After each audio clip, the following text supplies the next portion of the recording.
to the Palos Heights Library. This is Janine. I'm Janine Kakmar. I am happy to welcome you to Immigration Stories tonight. This is a special program hosted by the Palos Heights Library. Libraries know the power of stories and their power to transport and connect and stimulate the reader. And we also know the power of the spoken word and how that can bring people together, which is why we've invited producer, writer, three-time Chicago Grand Slam champion, storyteller Nestor Gomez, and his troupe of award-winning storytellers, writers, and comedians to share their immigration stories tonight with you. Tonight, we will feature Susana Yepes, Matthew Dix, Yosimar Reyes, Imran Mohammed, Minita Gandhi, Charles Edwards Payne, Sophia Tamarkin, and Nestor Gomez. And each performer will speak for about 10 minutes, will perform for about 10 minutes, and then at the end of the evening, we'll have a Q&A or a chat ready for you if you folks have questions. Again, I'm going to remind everybody that all mics and videos have been turned off until the end of the evening, and then you can put your questions and comments in the chat, okay? And I want a special announcement that this program was made possible by a generous donation from Francine Zanardo. She's a longtime Palos Heights resident and a library user who made a substantial contribution to the library in her estate. So we thank the estate of Francine Zanardo. We thank all of you for joining us tonight, and we thank all of our panelists, which you are all gonna get to know very soon. Before we get started though, I think Nestor, the boss, has something to say. Right, Nestor? Yes. First of all, thanks to everyone for attending our show. Thanks to all the storytellers and panelists that give me the honor to share the stage with them. When I came to this country, I wasn't documented. I used to stutter and I couldn't speak any English. So I never imagined that I would be a storyteller. So now to be able to provide a platform to other people to share their immigration stories is a dream come true. So thank you so much. This is a blessing. And like I say, thank you to everyone for helping us build bridges instead of walls. I hope you enjoy the show. Thank you, Nestor. The immigration stories are a big thing for me as well. My grandmother came over from the old country. I grew up listening to her stories, so I'm excited to be able to hear everyone else's stories. So tonight, we're going to start with Susana Yepes. She was born in Caracas, Venezuela, to a Wisconsinite mother and a Venezuelan father. She came to the US at 13 years old, and today she's very aware and very grateful to make different cultures and languages her own. She's a bilingual teacher from the Madison Metropolitan School District and firmly believes that the best way to teach is through stories. So Susana, the stage is yours.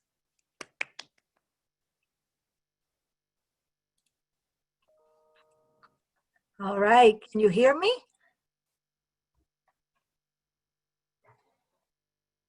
Yeah, oh, okay. Hold on, is that I can't see myself.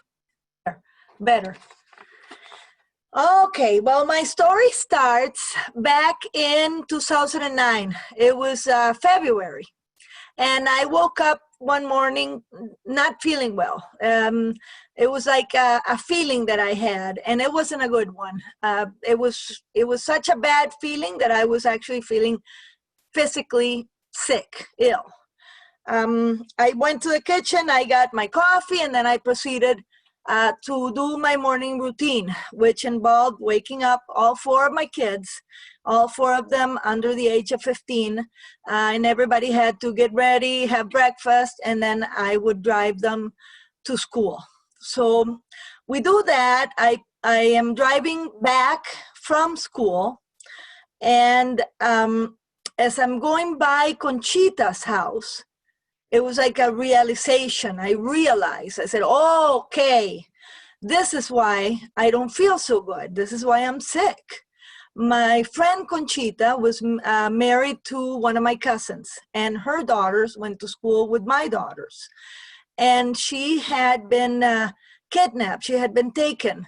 It was 2 weeks that day, 17 days had gone by that morning that she had been taken. So 3 cars showed up in front of her house when she was coming home that night from work, and men got out dressed in black with ski masks and semi-automatic weapons, and they pointed these weapons at the family, and in a matter of seconds, they took her in her car and left. And about an hour later, they found her car in a ditch at the outside of town, and she wasn't in there. So I figured that I was sick just because I was realizing that these evil people were capable of taking a woman, a mother, for who knows how long, and put her through who knows what if they didn't kill her. It wasn't a good feeling. I wasn't working at the time because of family issues. My husband was taking care of our goat farm, and he had another couple of farms that he was managing, and we had been married for about 17 years by this time. So that day at lunch, he told me that he needed to go and buy some tractor parts. He needed to go to Barinas, and Barinas is like 7 hours away from where we lived. He said, and I remember the word rolineras. He needed to buy some rolineras. And because this place was so far away, he was going to sleep at his uncle's house. And I didn't think twice. Venezuela was a very, Hugo Chavez had come into power. It was 2009. There was corruption all over the place. You couldn't find anything. You always had to struggle to find a trolinera, which I think it's like a big screw that you use on a tractor. And you can't drive at night in Venezuela, period. So we did this often, so I was okay with it. I didn't think twice about it. And after lunch, off he went. So the next morning I wake up and he's not, I wake up, I take the kids to school, go through the process again. And then when I come home, I'm checking my email, and through my Facebook chat, a friend of mine pops up into the chat and says, hola. So I go, hola. And she says, then this question comes up and she says, is it true that Luis is delivering the ransom money to free Conchita? And I go, what? I said, no, he's in Barinas buying some rolineras for the tractor. And as I'm finishing the word tractor, I figure she knows something that I don't know. So I call Luis, my husband, on the phone, and I don't get an answer. About an hour later, I hear, it's small town, you hear everything, that Conchita had been released early that morning. They found her in a highway near town, and they went in and got her. Her family went and got her. She was home safe now. I called Luis Osvaldo back on the phone. There's no answer.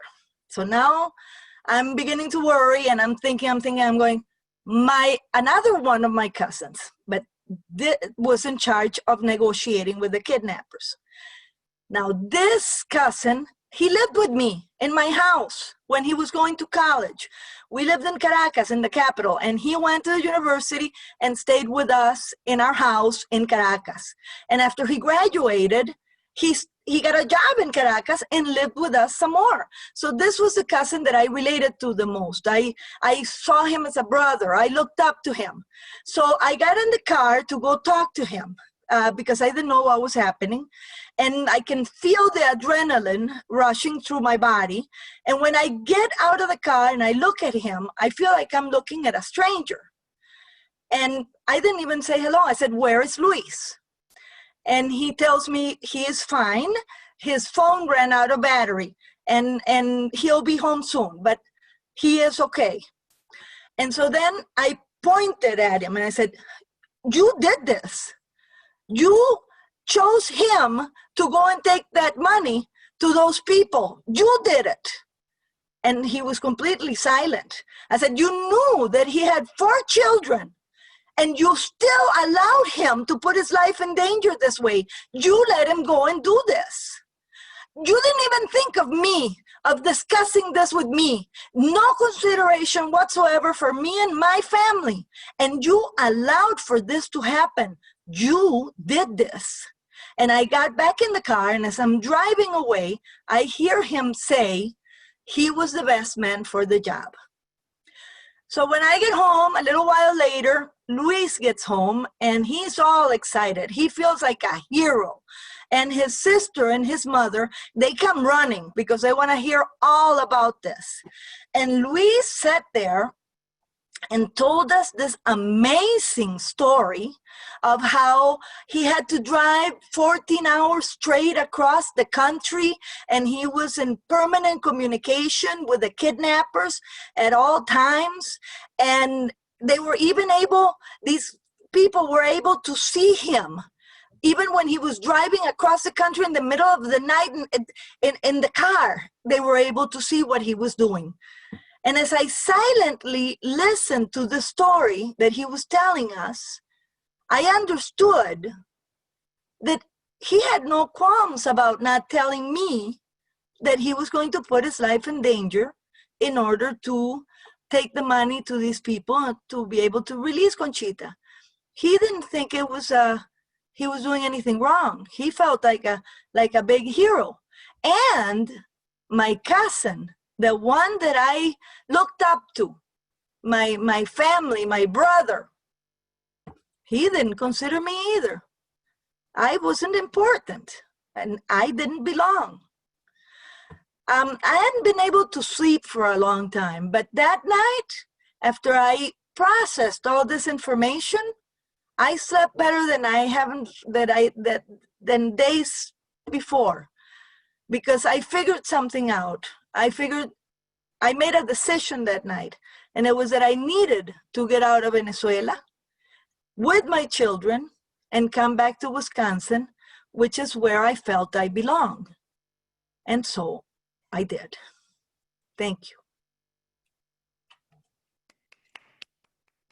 Thank you, Susanna.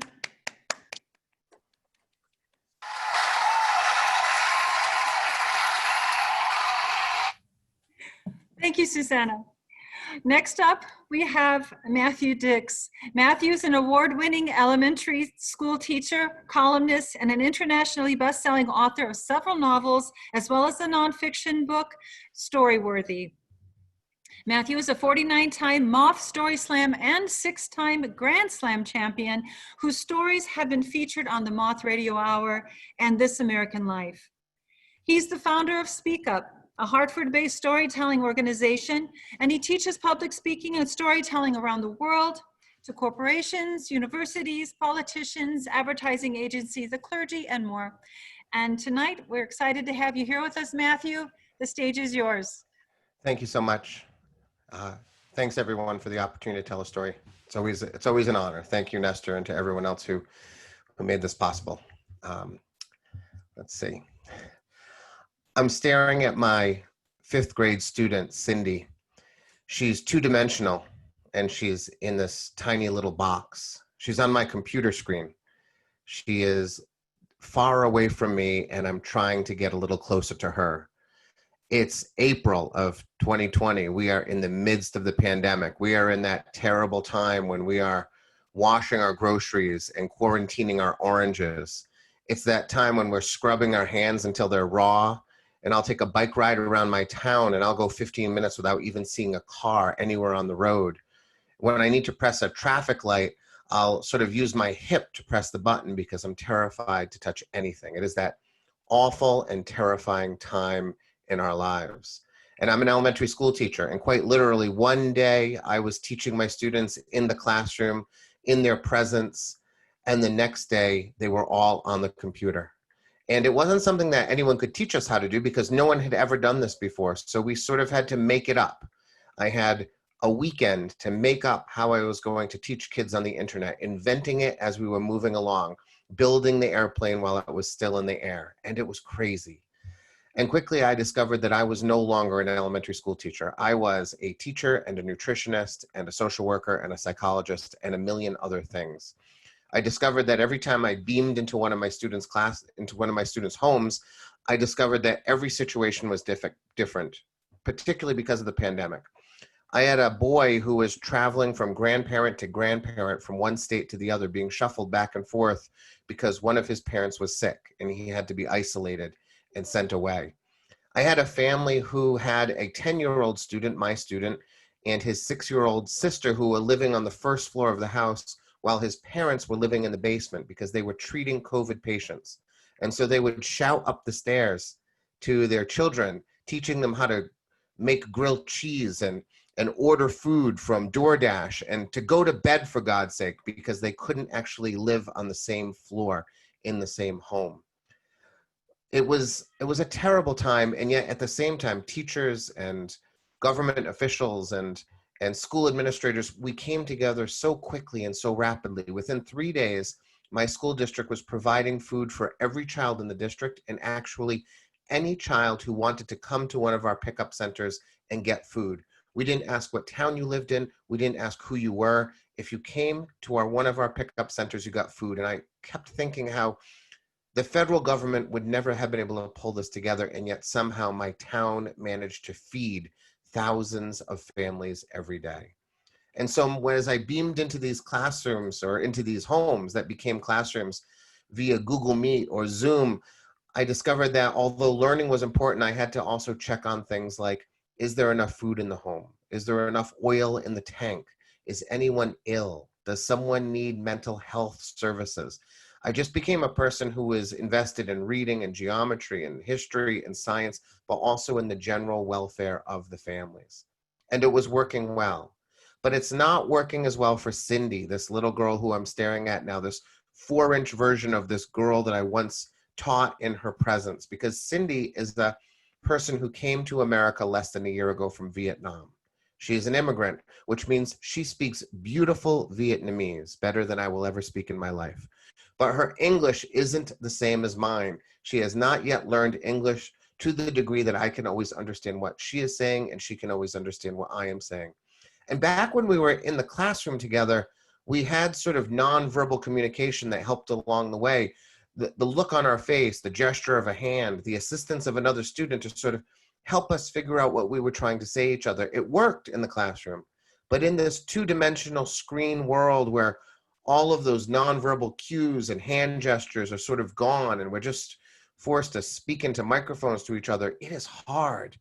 I'm trying to teach Cindy on this night to double-digit multiply, and she's a great mathematician. But if her teacher can't speak her language, if her teacher is too dumb to speak anything but his own language, that becomes a really challenging thing, even for a kid who does math really well. But that's when I hear it for the first time this night, that beep. It's that telltale beep of a smoke detector whose battery is dying. And usually these things go off at 2 a.m. when you're asleep. You hear it for the first time. But now it's like 7 o'clock at night, the time I typically speak to Cindy, the only time she can ever talk to me. But I hear the beep. But I know it can't be a smoke detector because 5 days ago when I last spoke to Cindy, because it was 5 days ago because of a weekend and a missed meeting, I had heard the smoke detector beep 5 days ago. But it can't be a smoke detector because there's no way a family has been living for 5 days with a smoke detector beep, because I've been listening to it through the computer into Cindy's house for the last 3 minutes and it's already making me crazy. So I asked Cindy, what's the beep that I'm hearing? What could that be? And Cindy does this shrug. She has this shrug that says, I don't know what you're saying and you're making me uncomfortable, so stop asking me these questions. But I can't let this one go. I can't let that shrug stand. So I press her. I say, we need to figure out what that beep is. I can't let that beep go on in your house. And eventually, while talking to Cindy, going back and forth over the course of probably 25 minutes, we figure out it is the smoke detector. That this family has a smoke detector somewhere in the house beeping because the battery is dying and they haven't figured out what it is. And I realize, of course they haven't figured out what it is. Like if I go to Vietnam tomorrow, there's probably something very simple to understand if you have lived in Vietnam all your life that I would have no understanding of. And yet now this family is here and they have this, what seems to be a very simple thing, but for them it is not. And I can't let it continue. So the math is pushed aside. There's no more reading tonight. There's no more geometry. There's nothing but the smoke detector. So I tell Cindy, it's a smoke detector and the battery is dying and we need to get it changed. I need to speak to your parents. Now, Cindy's parents speak no English whatsoever, but I'm going to use Cindy, who speaks very little English, to translate to the parents who speak no English. But it's all I have. We're in the middle of a pandemic. I can't go to their house. And so I get Cindy's mother into the room, and Cindy begins to start translating for me as best she can. And after a long period of time, I discover that Cindy's mother knows it's the smoke detector, but she doesn't know what to do about it. That the family really doesn't understand that it comes off the wall. They don't understand that you need to change a battery. They're afraid to ask anyone because first, we're in a pandemic, so who's going to come into their house anyway? We're all socially distant in a way we've never been socially distant before. And they tell me that they don't want to create a problem. They don't want to create a fuss, that like they love their apartment and they like their landlord and they just want to live quietly and peacefully and not bother other people. But I tell them this can't stand. I can't allow these people to grow so accustomed to the beep of a smoke detector that is still making me crazy as I hear it beep. So over the course of the next hour and a half, I teach Cindy and her mother about the smoke detector. And Cindy points her computer at the smoke detector as her mom gets up on a stool and they manage to get it off the ceiling. And then they pull out that 9-volt battery and the beeping stops. And then I have to explain to them, we're not done. I have to explain to them what a 9-volt battery is and how it works and where to get one.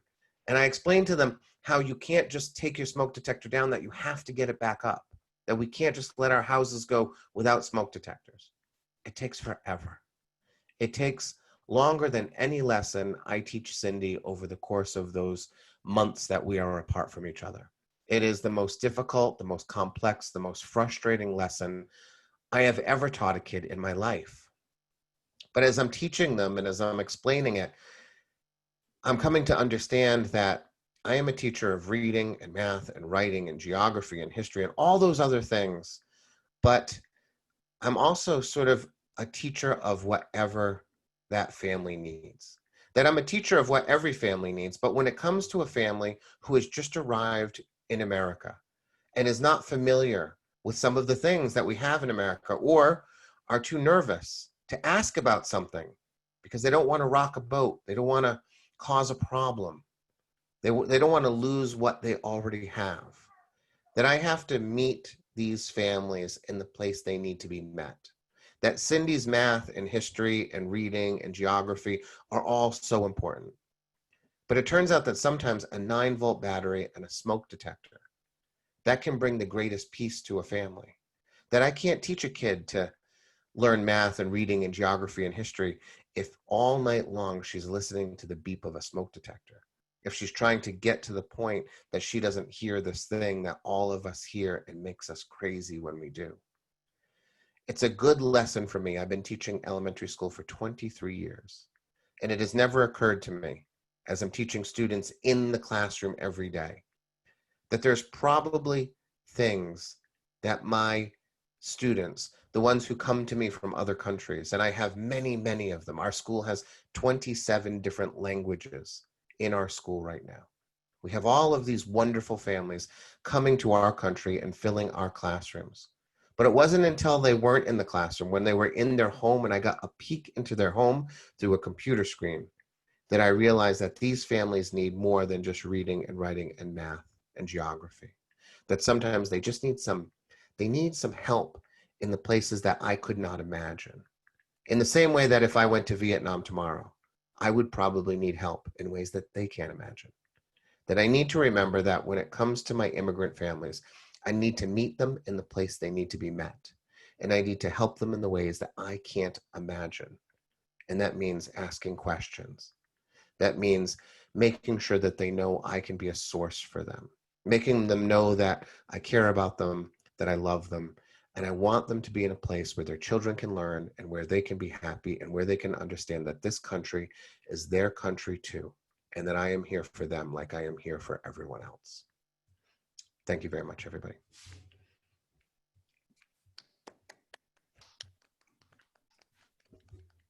Thank you. Thank you.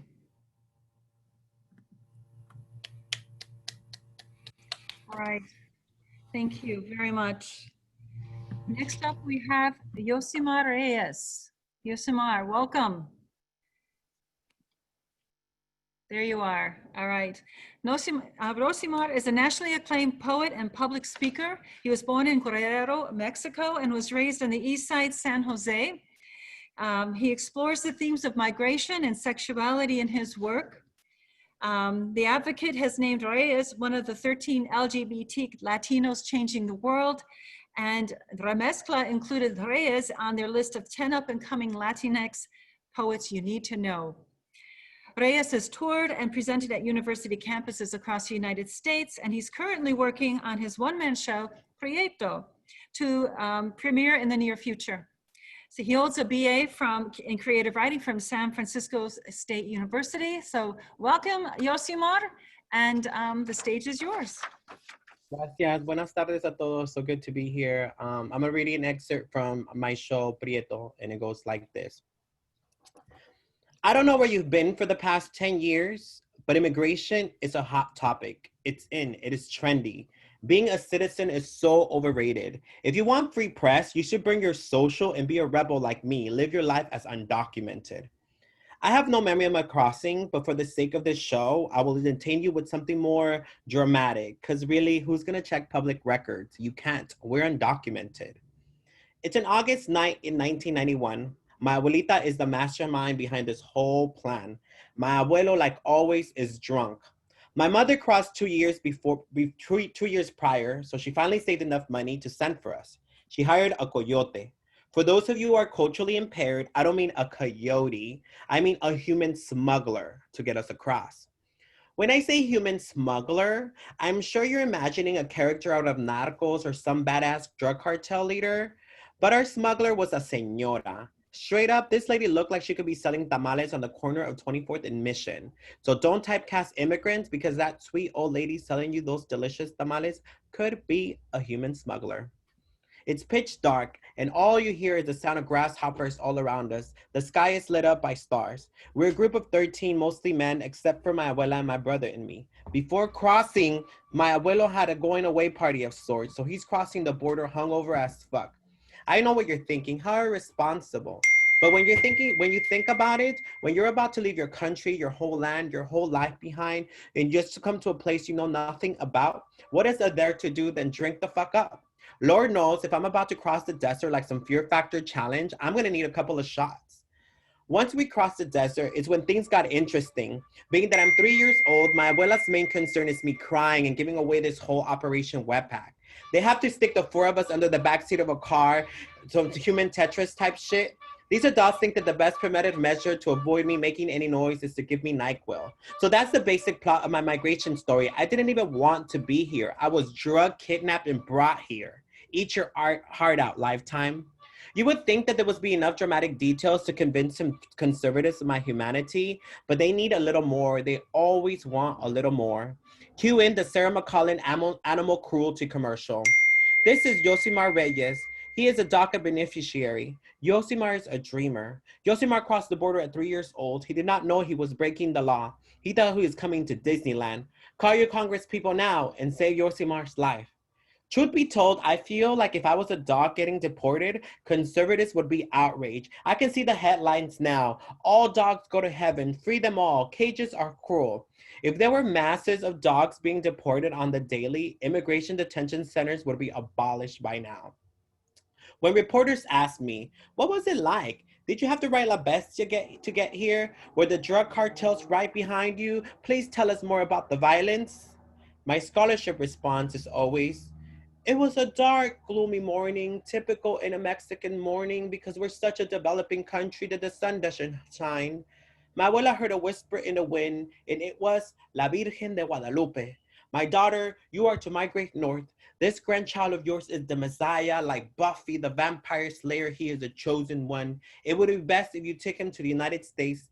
This child's on a mission to denounce imperialism and eradicate white supremacy. Only he can stop this. So pack your things and go. So at the age of 3 years old, I packed my belongings in cardboard boxes tied by shoestrings, and I began my pilgrimage.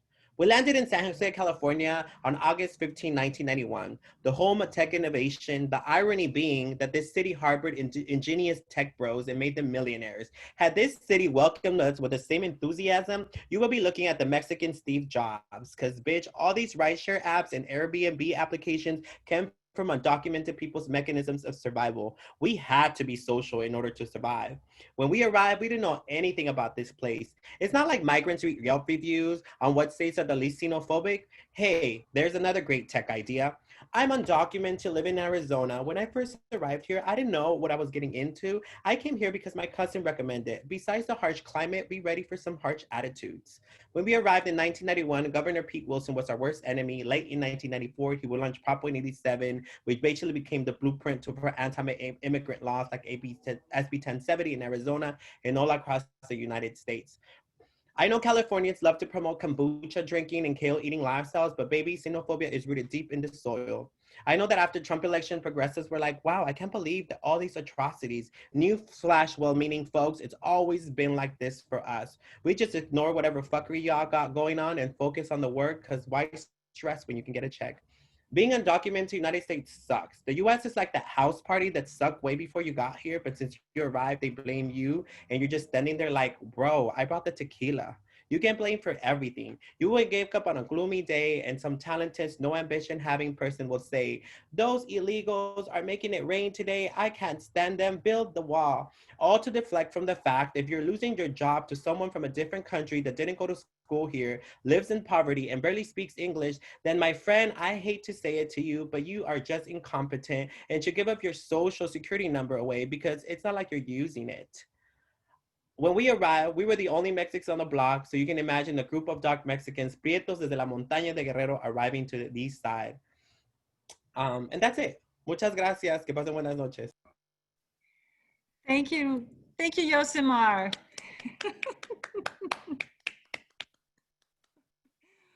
All right, thank you. Up next, we have Imran Mohammed.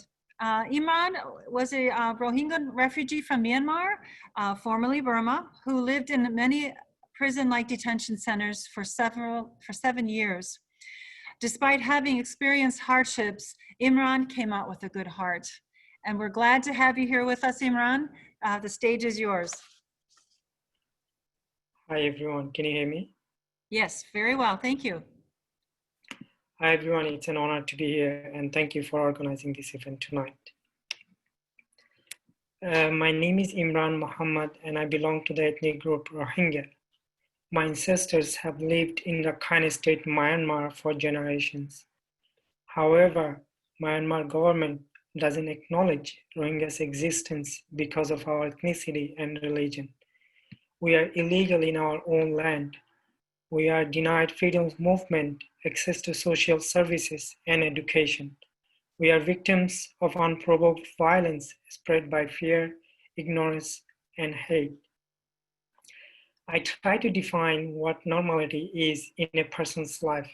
To me, persecution, statelessness, separation from family, hiding my identity, floating on oceans, seeing rapes, deaths for water and food, hiding in mountains, and life in detention centers are normal experiences.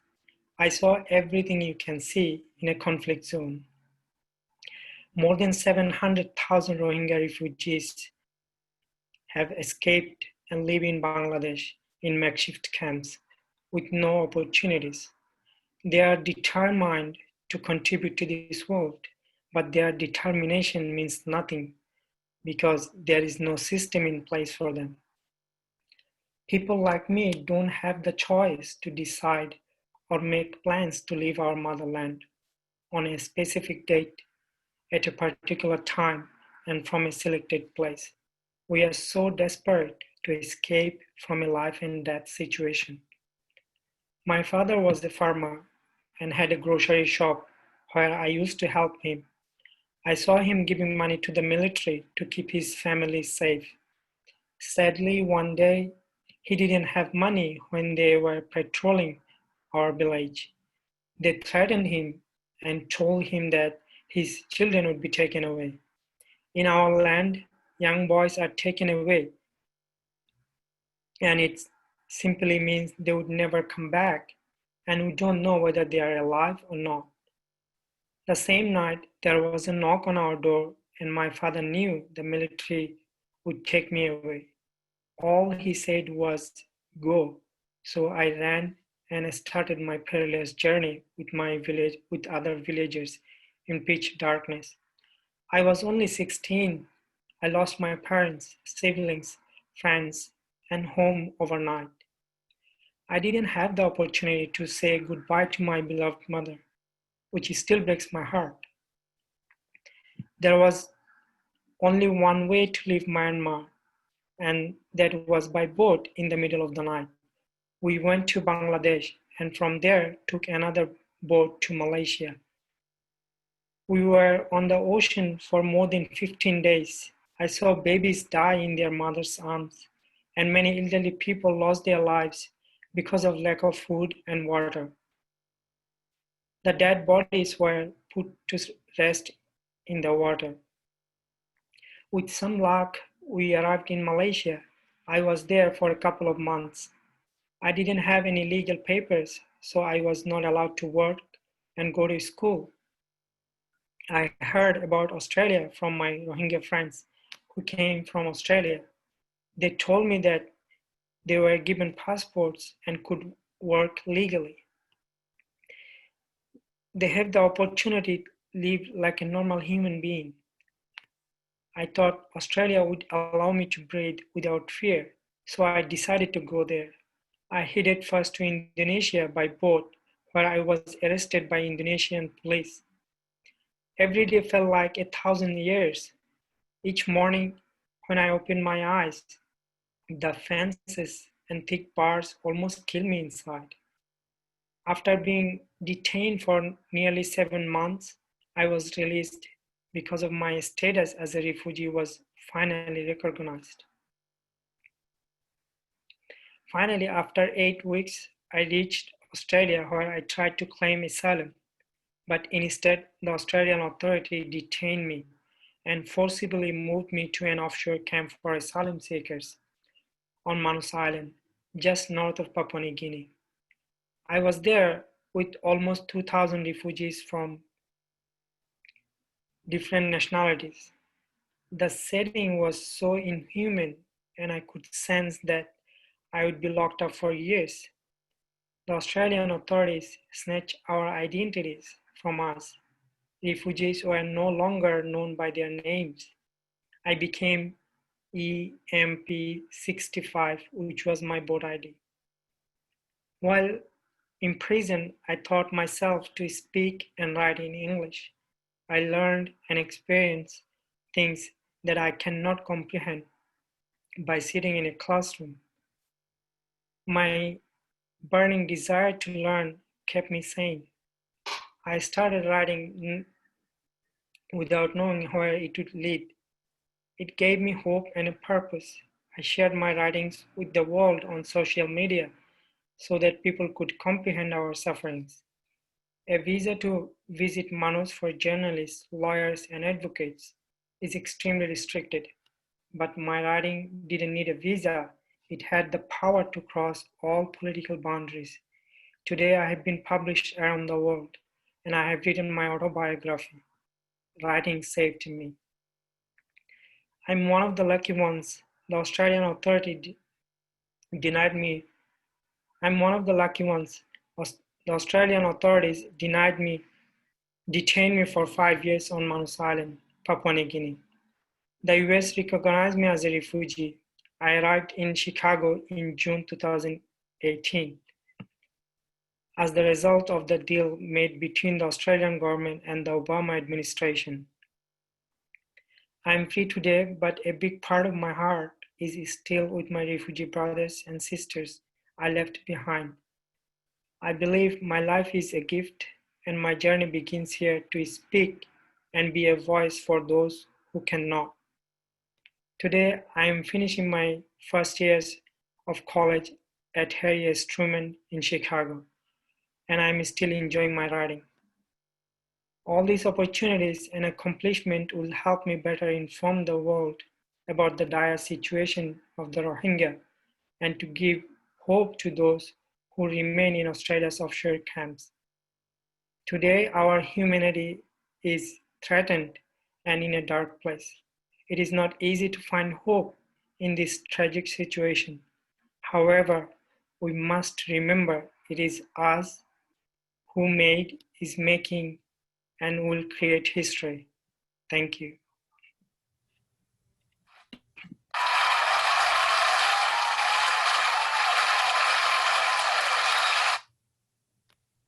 Thank you, Imran. Thank you for sharing your story. Up next, we have Manita Gandhi. Manita is a Los Angeles-based multidisciplinary artist, actor, and director. She is also known for her critically acclaimed solo show, Muthaland, which was workshopped at Silk Road Rising and a Jeff Award nominated for the Best New Work and Best Solo. An activist and speaker, Manita was a keynote speaker for Commit to Change in 2018, a former PBS Pledge host, and has been a professional host and MC for many fundraisers and events. She teaches workshops on artivism and does work to support survivors. So thank you, Manita. The stage is yours. Thank you so much. It's such an honor to be here with all of you and hear all of your stories, which have been so moving and beautiful. Bubblegum, watermelon bubblegum.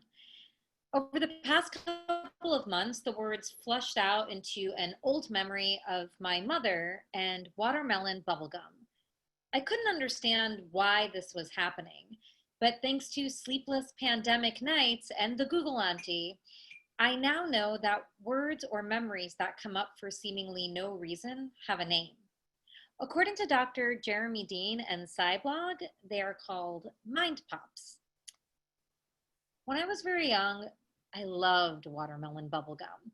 And when my mom and I would go to the grocery store, I would oogle at the candy and gum in the checkout aisle, wishing my mom would pick up a Twix bar, Spree, or of course, the soft, pink, juicy squares of watermelon bubblegum. But we were not an impulse buy kind of family. My mother spent hours of her life cutting countless coupons to save 35 cents here and 15 cents there to make ends meet. We were a large family from India, and if it wasn't in the essential item category and on sale, it probably wasn't going home with us.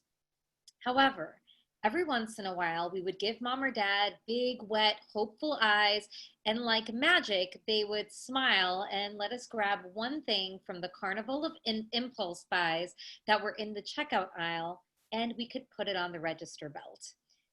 The counter was so high, my fingers could barely make it over, but I would stretch on the tippiest of my tiptoes and hurdle it over the rubber frame and onto the belt with the other groceries, and it felt like Christmas every time. I don't know exactly how old I was, but one day my mom and I went to the store and I was on a mission to get some bubble gum. I was at the age where kids were really starting to show off their bubble making skills and I needed practice. I asked a few times in the produce aisle and my mom said no. So I made a strong case for needing to practice and catch up with the other kids, but it didn't seem to sway her. When we got to the checkout counter, I knew it was time to pull out the showstoppers. My eyes got wet, my lips went into the ultra pout, and I picked up the watermelon bubblegum and confidently launched it onto the belt. My mom took it off the belt, handed it back to me, and told me to put it back.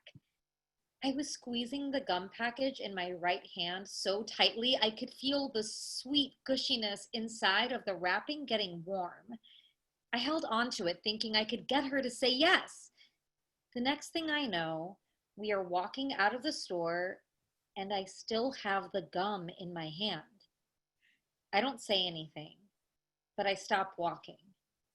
We didn't pay for it, but no one made me put it back. I was really confused. How could I still be holding this in my hand? My mom noticed that I was stopped in my tracks with a look of confusion and guilt on my face. I felt my body get red hot with shame as her eyes locked onto my right fist that was clenched tight around the gum. "What's in your hand?" she asked me with shock and anger mounting as if she knew. I started mumbling that I didn't realize, and she stops me mid-sentence. Are you lying? You steal this gum and now you are lying? You want this gum so bad that you shame our family when we work hard to give you everything? Why do you think I cut all these coupons? Don't you think there are things I want? I don't get them. You must go take it inside and apologize to the manager. I was shocked. Didn't she care that I could get in even more trouble or that people would know? I admitted it was wrong and I was crying and saying sorry over and over again. Wasn't my feeling bad about it enough? I pleaded with her. I understood. I was so sorry. The lesson had been learned. But it wasn't enough. I walked back into the store, my mother a few steps behind me, holding the plastic bags with a look of disappointment on her face that I will never forget. I walk up to the cashier, but my mother barks out, "We need to talk to the manager." Was I gonna go to jail? Why didn't I just put it back? Why was my mom so mean that she would want to risk putting her daughter in jail when I already apologized? The manager arrives in a blue vest over his plaid shirt. I say, "I'm so sorry I walked out of the store with this gum. I shouldn't have done that. I'm really sorry." The words felt like hot lava dripping out of my mouth and singeing my tongue and soul. I extend my right hand towards the manager with the mushed package of what looks like Play-Doh now. He looks down at me confused. He looks at my mom. He takes the gum and says, "It's okay, and thanks for bringing it back." Mom and I walked silently to the car, and it was a long ride home. The whole ride home, I felt so betrayed by my mother. I knew what I did was wrong, but I was so angry that she wanted to punish me for it. She had already taught me the lesson. Why did she have to make me feel double shame? I forgot about watermelon bubblegum and that memory for a very long time, until a few months ago. As an adult, I've been working in the arts as an actor and writer. Outside of the arts, I've become a healer and activist, but I've also held almost every job under the sun trying to keep room open for creative opportunities. One of my jobs was working for a global communications training firm. And while I was there, I approached the CEO about building a women's leadership program and spent years doing research and development to create the global program. And in trying to uncover why there was a significant drop in women leaders from middle management and up, I discovered the power of mentorship. I found that most men had mentors who were male that often sponsored them into high-profile roles, and I wanted to make this more available to women and non-binary people. In 2016, while I was piloting some of my program modules at Organization X, a gender equity in the arts conference, which was a gender equity in the arts conference, my life changed. A woman, let's call her Jane, who came to my breakout session, approached me about my work and mentorship module and asked if I wanted to go out for coffee. We did. Over coffee, she asked if I wanted to build a mentorship program in Chicago for the arts community, and I said, yes. For years, I had built all this knowledge through my corporate experience and wanted to bring it to the arts community. It seemed like a dream. So we worked hard with some of our friends also volunteering with us. It was really successful, and we found that there was a huge need for the program. When Jane wanted to see if Organization X wanted to partner with us because they had a mentorship program that had been put on pause, I didn't really see why that would be a problem. I was a little nervous because the organization was women-led, but pretty much all white. When I voiced my concern to the organization, they said I would be part of that change. Fast forward 4 years. By 2020, Jane and I were now national co-directors of the organization's flagship mentorship program. We had grown a regional program into a national program in over 19 cities. We were managing 60 regional coordinators and over 900 mentors and mentees. The problem was, the first 2 years, we got paid $0. The third year, I got $300 a quarter, and in 2020, I received $625 a quarter. I worked around 800 plus hours a year. Over the course of that time, I was often the only person of color in the room, treated like a problem by the executive director and others when I challenged the organization about their lack of equity in terms of pay, bias, and racism. When I wasn't allowed to include an anti-racism when I wasn't allowed to include an anti-racism statement saying we support Black Lives Matter after the George Floyd protests, because the executive director thought it wasn't in alignment with the program, which was focused on one-to-one mentorship, I was done. I was terrified and exhausted from years of working under a white supremacist patriarchal institution, and I couldn't ignore it anymore. No matter how much I believed in our work in the program, I brought this up to Jane, but while Jane said I could say whatever I wanted, she didn't want to say anything to them. And that's when I realized that as a person of color, I didn't have the privilege of not speaking up, because when it happens to one of us, it happens to all of us. Because they were a gender equity organization in the arts run by women, and my activism has always been direct, I wrote a letter to leadership expressing my concerns. They agreed to a meeting. I spent days writing, reliving my trauma, reaching out to who I could in the organization to better speak to the collective experience I felt leadership failed to see.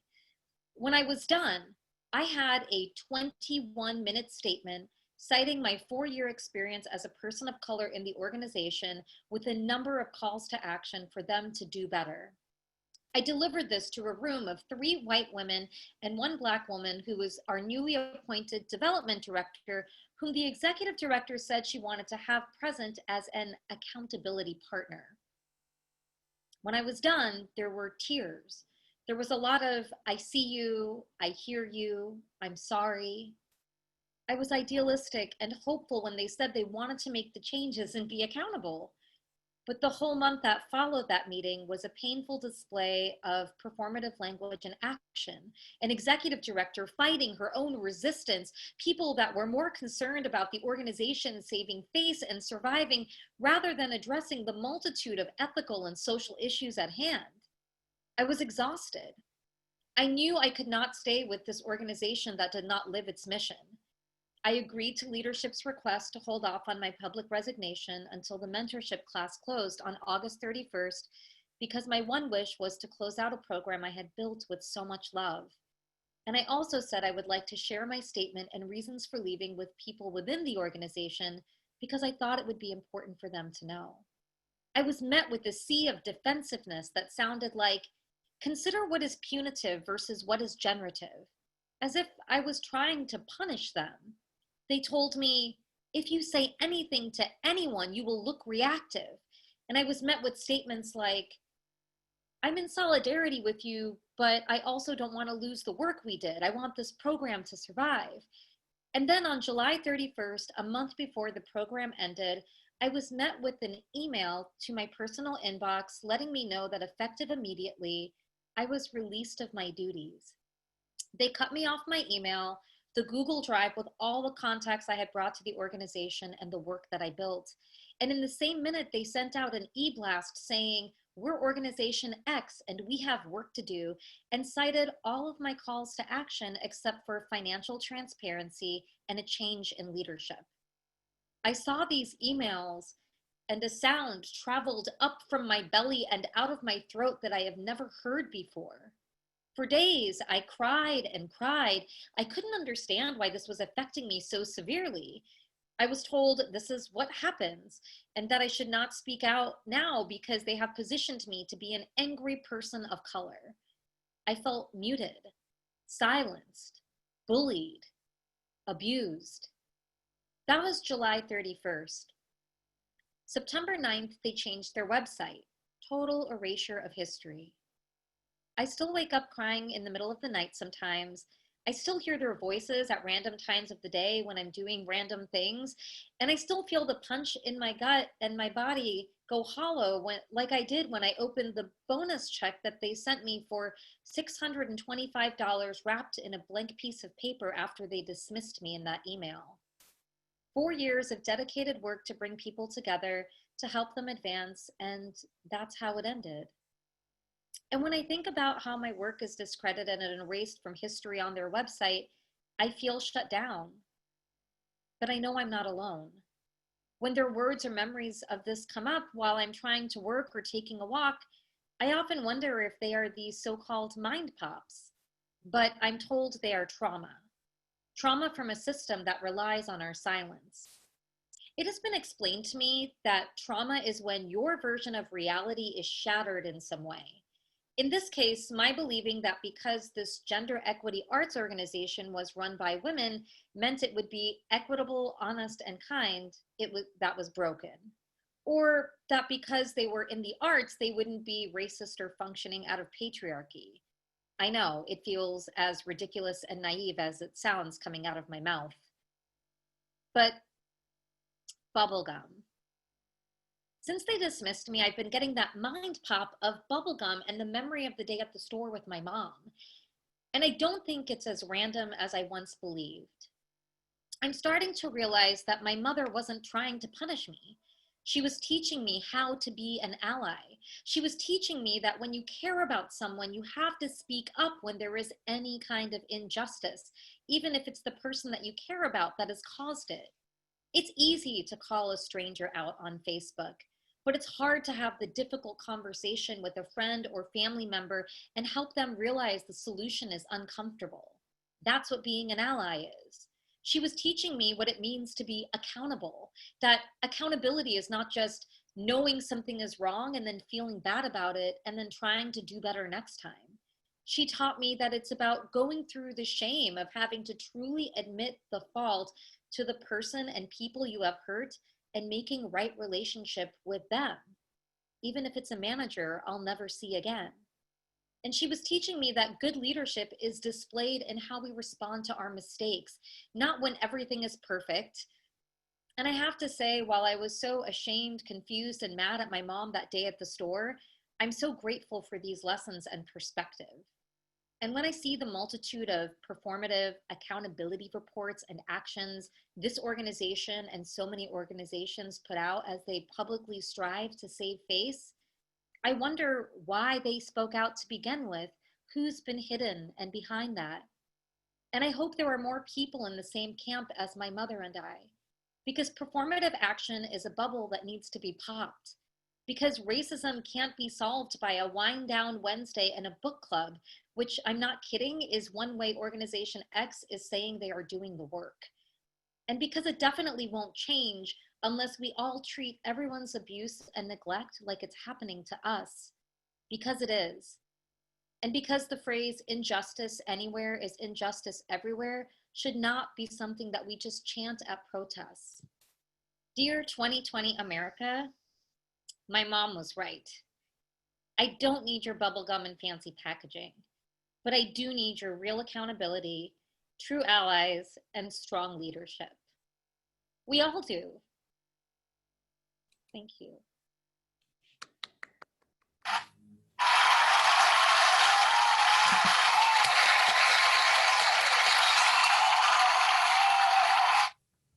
Thank you, Manita. Thank you for sharing your story. Up next, we have Charles Edward Payne. Charles is a self-taught spoken word artist from one of Michigan's many Rust Belt cities suffering from lead poisoning. He has recently performed in the 3rd annual Madison Moth Grand Slam. His work explores personal narrative and social commentary. He has a St. Edward's University TEDx and significant amount of performing experience throughout the Midwest and Southwest regions in poetry slam, story slam, and now comedy. So Charles Payne, the stage is yours. Thank you. My students are always shocked to see me on the first day of school. They're always like, whoa, you're Black, from Michigan, and you teach science? But I was shocked when I first learned that Arizona teachers had extra duties. And my duty was walking students home after school. But I lived a block away from the school, and I enjoyed the dry heat, so I felt like I got off easy. It could have been kindergarten bus duty. Nope, not for me. Well, I enjoyed walking until the day I found a student, my student, Jesus, screaming on his front porch. There was a note on his door that read, "They took your mom." So what did I do? I followed procedure, called for help, and watched the social worker take Jesus away.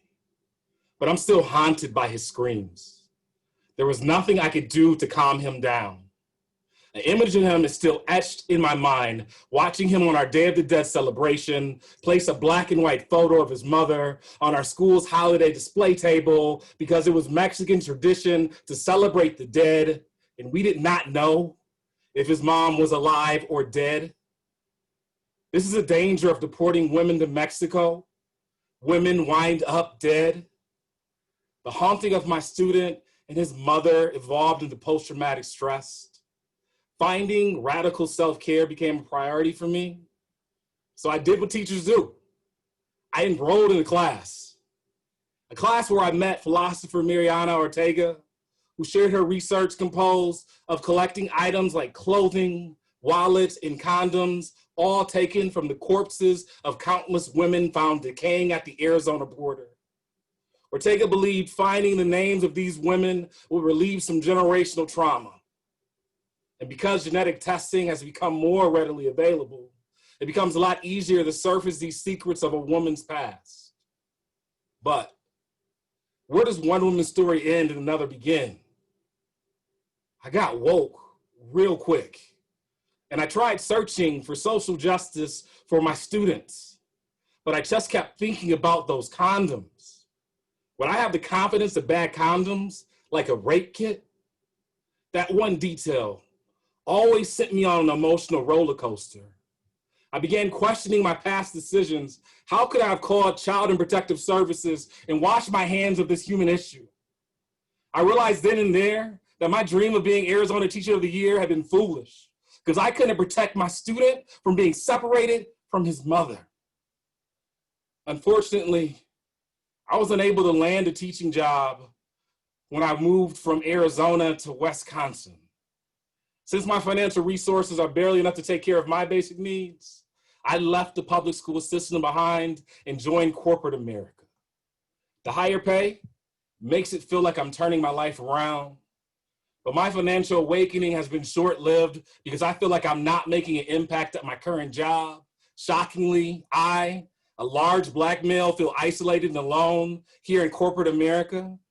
My colleagues don't talk about Trump's sexual assault, Black people being shot in their backs, or any immigration issues. They just brush them off their shoulders like they don't matter. I feel invisible to them as if I don't matter. Every day I walk past more Black Lives Matter stickers on cars in the parking lot than I see Black people in my office. I try my best to pretend like it doesn't hurt each time that a colleague throws me under the bus for not being productive enough. I'm lost. I'm too much person and not enough product. I can't disregard how I'm failing at my office job. My confidence is fading away every day. I find myself stuck behind a computer screen working on a project. Because I still wake up each morning to the same flashback of Jesus at that Day of the Dead table. The trauma makes it hard for me to concentrate or bring my whole self to work. I'm doing my best, but my best isn't enough. I'm seeking our employee assistance program for professional help, but working endlessly around the clock to improve my Toyota lean, productivity, and my mental health completely sucks. I feel like I'm ghosting my soul. All because of one utter breakdown while watching the Madison news. I began screaming in the break room at the ICE officers who swarmed across our TV screen like a social worker looking for an abandoned child. I was screaming because I felt cursed. I couldn't believe these unfair deportations that followed me here to Wisconsin stolen land built on the mounds of our First Nation elders. I remember what a stranger told me in my group counseling class. Yes, I'm a teacher and I'm still taking classes. She told me to breathe in the energy I want for myself and breathe out the energy I want for others, but I can't breathe. I can't breathe. I can't continue to watch black and brown bodies continue to disappear like the ghosts whose remnants were left behind like the bodies of women found decaying at the Arizona border. The women whom philosopher Ortega is still trying to identify by testing the DNA left on condoms. Condoms stained red by the blood of daughters. Condoms used to sexually assault daughters. Raincoats used to rape daughters only after our government rips their uteruses out. I just pray that none of those daughters are the mother of my screaming student. No. I just pray that one of those daughters is the mother of my screaming student. No. I don't believe this will relieve any of Jesus' trauma. So addendum, I just pray that Jesus' mom was able to find her way back to him. And I hope that one day I can forgive myself for not doing enough. I think this is why I'm here today, using one of my biggest stages to date as my classroom. So I can teach you about a child who is separated from his families in hopes that maybe you'll vote or one day do something about this. Because I clearly couldn't. And those who can't, teach.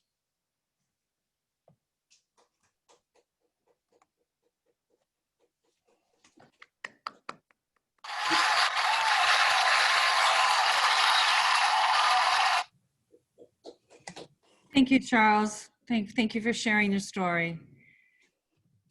Our next presenter is Sophia Tamarkin. She was born in the Soviet Union and now lives in Philadelphia, where she runs an orthopedic and diabetic shoe company and holds her MBA degree. Oh, good. She believes in kindness, connection, and authentic beauty. She won the Moth and First Person's Art storytelling competitions. She travels, reads, teaches yoga, and collects stories of human experience. And Sophia just finished her one-woman play, Zelda's Unbroken Heart, and that she performs live and on Zoom. So Sophia, welcome. The stage is yours. Thank you so much, everybody. Such an honor to be here. I came to this country in 1989 from the former Soviet Union. I'd like to share that the country that I was born in is no longer on the map, which is a little troublesome because I cannot point to it and say, this is where I was born. When we came to the United States, right away, we wanted to contribute to the society. My parents went to work literally the next 24 hours. They worked in the bakery, and this was the hub for all Soviet immigrants. This is where we were able to share stories and wisdom with each other so that we could help each other adjust to the new country. For example, we were told that to get free food, we would have to go to BJ's and shop there. If you walk there long enough, you would be offered popsicles, samples of some hors d'oeuvres, which is a hard word to translate from pretty much any language, especially from Soviet Union. We had mini hot dogs, drank Coca-Cola in little tiny cups, but if we make enough circles in BJ's, perhaps the lady who gives samplers would forget us. We would spend our Sundays trying to save money for the air conditioning in museums because on Sunday we learned they're free. To be honest, I still hate museums because I was made to stay there for many, many hours.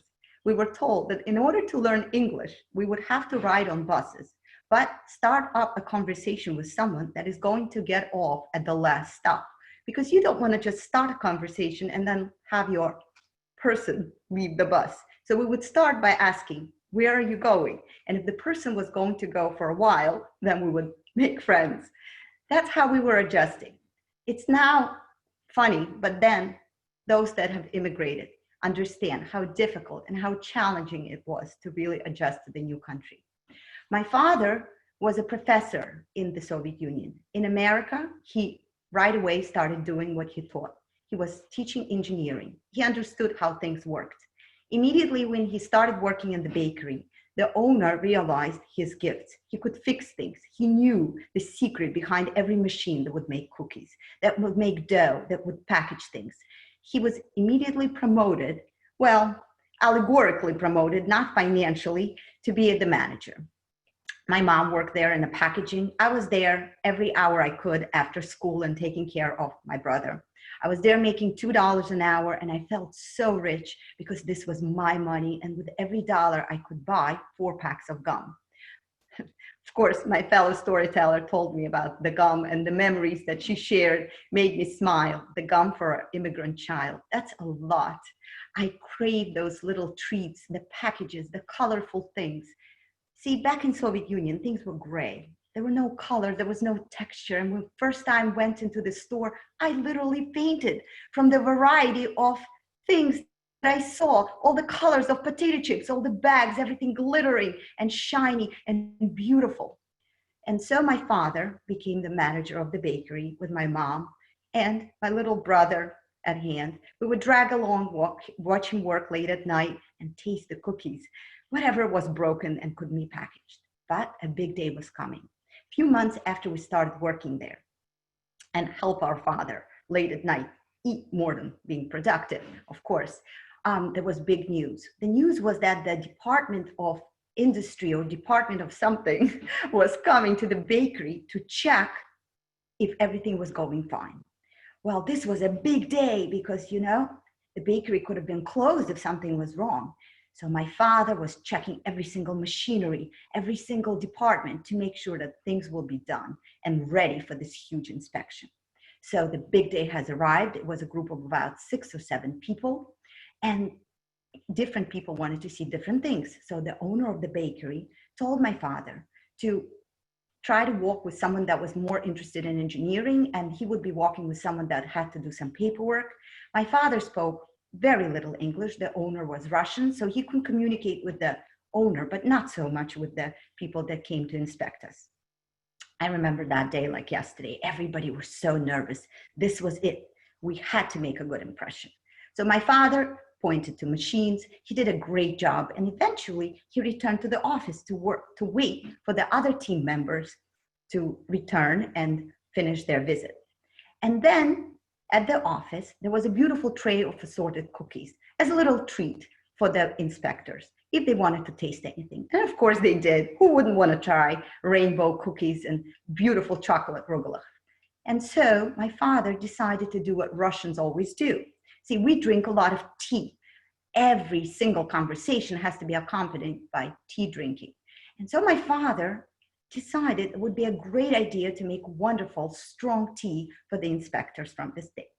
So he opened the drawer of the owner's desk and saw that there were packages of tea.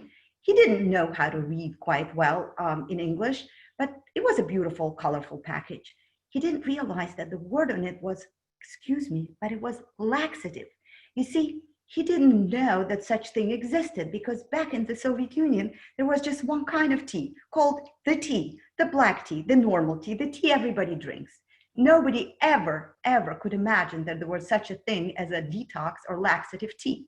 So he put 2 packets inside the cup just to make sure that the inspectors get a very flavorful and wonderful kind of treat with the cookies. And thus, a few people that were with him drank the tea and had some cookies, and the ones that joined later with the owner also partook of the tea and also had some cookies and left.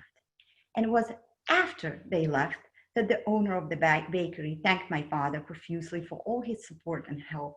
And he turned to my father and said, "It's so wonderful you thought of making tea. Where did you get the tea?" And my father said, "Well, I was very creative. I just opened the drawer and I found it in your desk."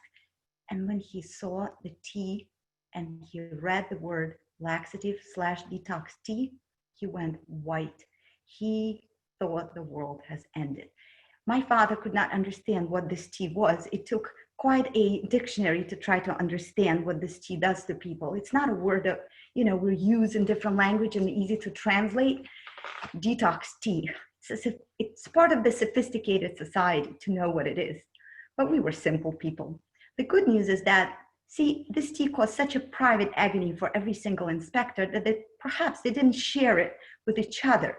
The good news of the day is that they never came back. We got past with flying colors and no one said a word.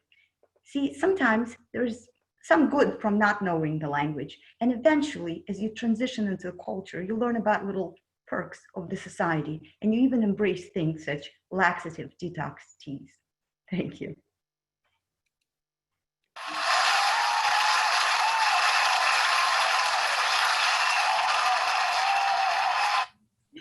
Thank you, Sophia.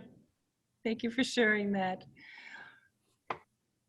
And now up next, we have our final speaker for the evening, Nestor Gomez. Nestor was born in Guatemala.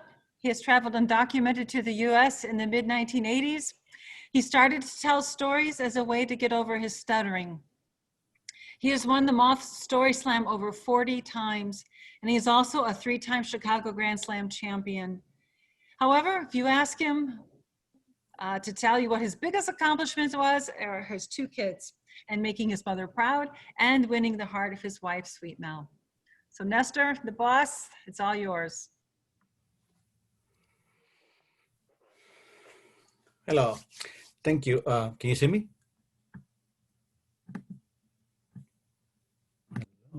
Yes, okay, sorry. So when I was 15 years old and living in Guatemala, I was really excited at the prospect of turning 18 years old, because in Latin America and any other country like Guatemala, when you turn 18 years old, you can drink, you can smoke, and you can drive. But I wasn't excited about the prospect of drinking and driving and smoking. Well, yeah, I did want to do all those things, but I was excited at the prospect of being able to vote, because in Guatemala, when you turn 18 years old, you can vote. At that age, 15 years old, I was really shy. I used to stutter really badly. So the idea of having a voice with my vote and hoping to end the civil war in Guatemala that had caused the lives of thousands of people and had made many parents, like my own parents, emigrate to the United States was intoxicated to me. I wanted to have a voice. I wanted to vote. However, a few months after I turned 15, my parents decided that my siblings and I should also emigrate to the United States and be reunited with them here in Chicago. So I was not able to vote in Guatemala. I didn't have a voice. But once I got here to Chicago, I learned that in this country, you can also vote when you turn 18. However, my siblings and I had come to this country undocumented. And contrary to what you hear on some news outlets, undocumented people cannot, and not allowed to vote. So I remember thinking, not only do I stutter, but I don't know the language of this country. And even after I turn 18, I will not be able to vote. Now, I really don't have a voice. When my mother heard about my worries, she said, Mijo, son, don't worry. I have a green card and I have applied for you and your siblings to become citizens. The only thing you have to do, she said, is remain single.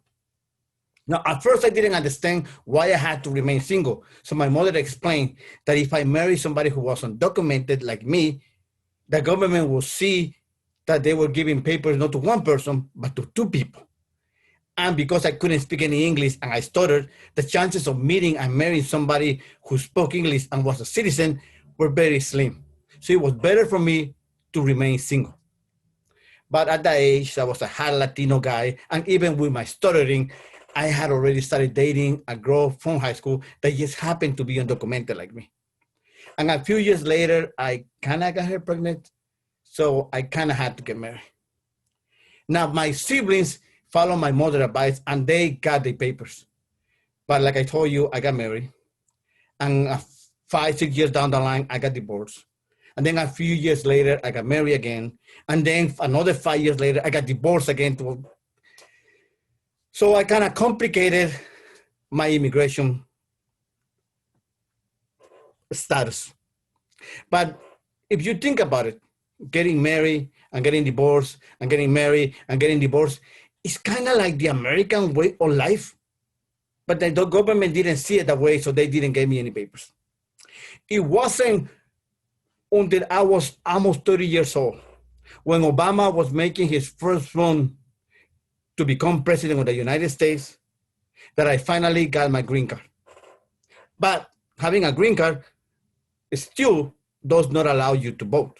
You have to become a citizen in order to be able to vote. I remember thinking, I'm no longer undocumented because now I have a green card. I no longer stutter. I'm trying to get over my stuttering. And I have learned to speak English with a very sexy Latino accent, but I still cannot vote. I still don't have a voice. When Obama was elected president, people here in Chicago went to Grand Park to celebrate and to hear his speech. People were driving around the city honking and screaming, "Yes, we can! Yes, we can! Yes, we can!" I was at home at my apartment telling myself, no, I cannot, because I still couldn't vote. Because the process from having a green card to becoming a citizen is very long. You have to fill up a lot of forms, you have to pay a lot of money, and you have to take a test to become a citizen. So I told myself, I promised myself that I was going to do everything possible to become a citizen as soon as possible so I could participate on this important event and hope Obama continue to be president, the first African-American president in the history of the United States. I wanted to have a voice. But by the time Obama was starting his second run to the White House, I had already gotten complacent and lazy and was making a lot of excuses to myself. It takes too long. It costs a lot of money. Obama is gonna win with or without my help anyway. It wasn't until the end of Obama's second term when the chants of build a wall started to get really loud that I decided to get my act together and do everything in my power to become a citizen. But like I explained you before, the process takes a long time and I was not able to become a citizen in order to vote on the 2016 election. I remember the night. I was at home, unable to stop watching the TV and unable to believe the results of the election. I was so mad at myself because I had taken so long to become a citizen. And I remember thinking, how many people like me waited too long to become citizens and couldn't vote? Or how many people were already citizens or were born citizens and simply decided that they didn't want to go out and vote? It was one of the most important elections of our time. And more than half of the United States population did not vote. African Americans were lynched. They had to give their lives for the right to vote. Native Americans were only allowed to vote after the 1950s. Only a few decades ago, women were finally allowed to vote.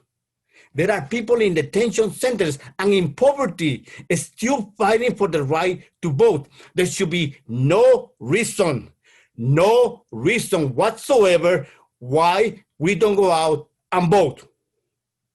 Unless you're gonna vote for Trump, then if you wanna stay home and watch a movie or watch a game and don't go out voting, by all means. In my case, it wasn't until March 2018, after 30 years of living in this country, that I finally became a USA citizen. And the first thing that I did was to text my mom and thank her for all the hard work that she had done for me to become a citizen. And then I signed up to become a registered voter.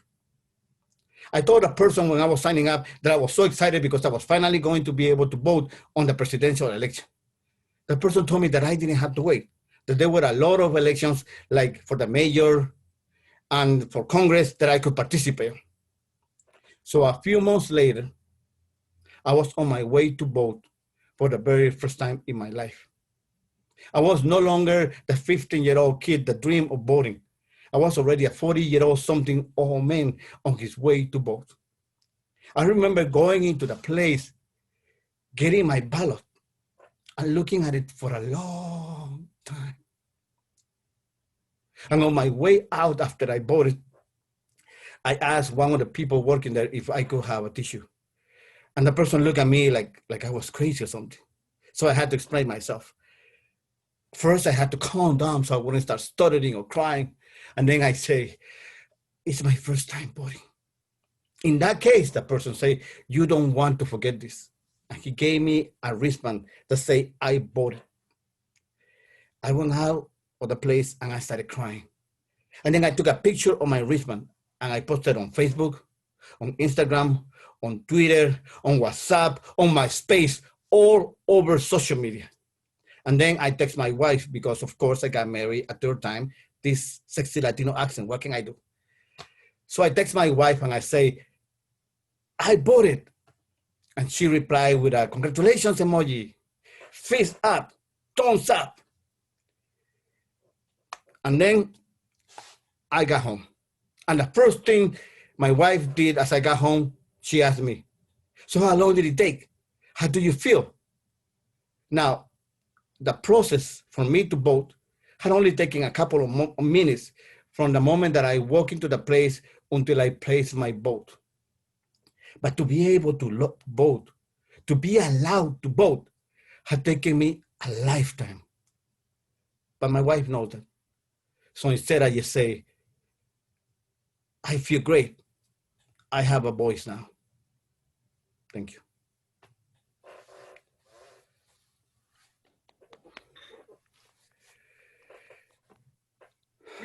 We need that sound effect for you. Well, I'm not important. Well, this wraps up our evening today. Nestor, do you have any closing comments or any of this? All the presenters tonight, all the performers were wonderful. The stories you shared, very meaningful. We appreciate all of the things that you folks have shared with us this evening. Nestor, do you have anything that you want to close with? Yes, I want to again thank everybody for taking the time to listen to our stories. Thank you so much, guys. You have no idea how blessed and honored I feel to share this virtual stage with you guys. This, as a kid, I dream of being able to talk. I dream of being able to have a voice and to be able to give a voice to the stories of immigrants like me, that when I was growing up, but I'm really short. So when I was getting old, I never heard these stories represented. I never went to the classroom and saw talking people about that kind of stories, that kind of life that I was living. To be able to do this is a blessing. It's an honor. And I am so grateful to all of you for sharing this with me. Thank you. Thank you so much for building walls, for building bridges instead of unnecessary walls. Thank you so much. Thank you, Nestor. Thank all of you again for sharing your stories, for being here with us. Thanks all of you who joined us. We have some things on the chat. I'm going to, lot of comments. Thank you so much to all the panelists. Everyone was wonderful. Thank you so much for sharing your stories, and thank you the Palos Heights Library for hosting this event. All panelists, thank you for this. Again, many thank yous for all the inspiring stories. So you folks have really reached out, your stories have reached out and touched many people. Tall and talent, tan grande. Many comments. So that'll be part of the thing. This will be recorded. I need to get everybody's permission to see if we're going to post it on our YouTube site, so we can, you guys can talk with Nestor after and let him know. And if it does get, if we do get to post the recording, it will be on the library's YouTube page, and I can send that link out to all of you, or you can just visit phlibrary.org and scroll to the bottom and access our YouTube page, and it'll be up there for a couple of weeks. Again, I want to thank Francine Zarnado's estate for sponsoring this program. Thanks all of you folks for signing up and for joining. I think it's so important to bring this type of program to our community. It's not a common thing for us in our little part of the world to have speakers from all over the country come and visit our little library virtually, so I appreciate that. Thank you all, and for coming from all the different countries as well. Again, We thank you, thank all of you, and good night. No. We'll see you, Nestor. We'll talk later, okay? All right. Thank you. Good night, everyone. Good night. Thank you, Nestor. Thank you, everyone. Muchas gracias.